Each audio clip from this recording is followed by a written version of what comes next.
Hey, Mike Lawson here. Have you ever wanted to know how to manage your team and motivate your team and maybe get them to do more? Well, I know some of you guys, because I've been getting this question a lot, how do I manage and motivate my team? Well, in this quick video and this quick training, I just want to, go over what you should do with a new prospect or a new recruit that comes into your team. Well, in my opinion, you want to treat them, and everyone that comes into your team, you want to treat them like they're the next superstar. They're the next number one earner that just came into your company. Whether that position's a vice president or triple black diamond, whatever that terminology is in your company, you want to treat them like they're the next number one earner. Okay? But you want to work with them like they're going to quit tomorrow. And here's what I mean by that. They come in, you congratulate them, you spend a lot of time with them, you tell them, hey, we're going to do some big things, you get them all excited.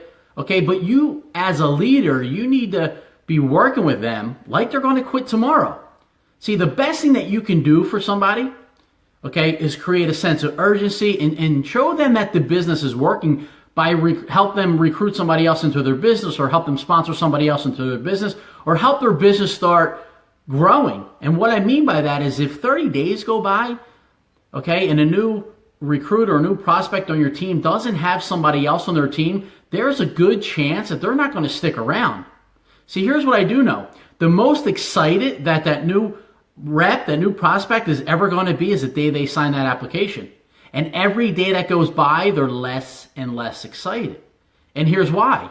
Because they go and maybe they talk to their friends, they go and talk to their family members, and maybe they're not as excited as they are.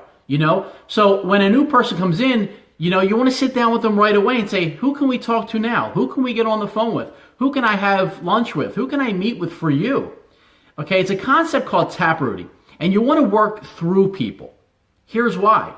Because people do more by a fear of loss than they do what they have. They'll do more work if they fear a loss, as a fear of loss, than they would if they have something to gain. And let me explain. See, in your compensation plan, right, there's a lot of money out there. There's quick start bonuses. Maybe they can make tens of thousands of dollars, right? If you say, listen, we're going to go, what's your goal? You want to make $5,000? Great. We're going to go do this. Let's go do it to make that. They may or may not do it. But if you start taprooting and you start working through them and finding out who they know and then who those people know, okay, and you can start digging down 3, 4, 5, 10 levels deep and helping them build a team. Well, you can call them and say, by the way, Joe, you missed out on that $5,000 because you didn't do X, Y, and Z, but your team is growing, right? You need to do this so we can get you qualified to get paid. And here's what I do know. The most that I ever worked in my business, okay, when my team was blowing up, but I wasn't in a position to fully capitalize on the compensation plan, right? Because there are certain things that we need to do to qualify for certain different positions and things like that. I was more motivated by the money that I was losing every month than the money that I was in a position to make, okay? So by taprooting, by finding out who they know and helping them sponsor somebody, and you know what you do? When they introduce you to somebody, you sit down with them and you treat them like they're going to be the next number one income earner in your company. But work with them like they're going to quit tomorrow, and find out who they know. See, again, as a leader, the best thing that you can do for them is to help them bring somebody into their business, is to show them that it works, is to give them confidence, and they'll get confidence by you going out there and helping them, build their team. So stop trying to motivate your team. You create excitement through the fear of loss, right? So instead of saying, let's get to work, okay, you show them that it's working. And you be the leader. You go out there, you do all the heavy lifting, okay? You do all the meetings, you do all the presentations. Now I'm talking to leaders here, okay? Because I know there's some people that might not be in a position to do all that, okay? But you want to, once you get to that position, right? You want to be a leader, and you want to be going out there doing all the heavy lifting, going out there and helping them, get a sponsor for a sponsor, get a recruit for a recruit, okay?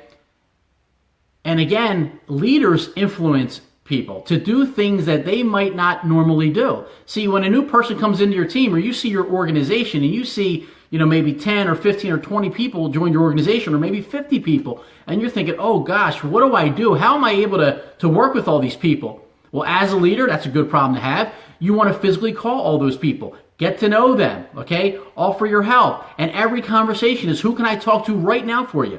Can you get somebody on a 3-way call for me right now? What can I do to help you? Can I go meet somebody? And you go down that list of 50 people, right? Yeah, is it a lot of work? Of course. But you're going to be in a position to make the most money, but at the same time, build a long-term business by helping that team grow. So I hope you got value out of this training. If you did get value, like, comment, share it, tag some people on it. Until next time, have a great day, everybody, and we'll talk soon.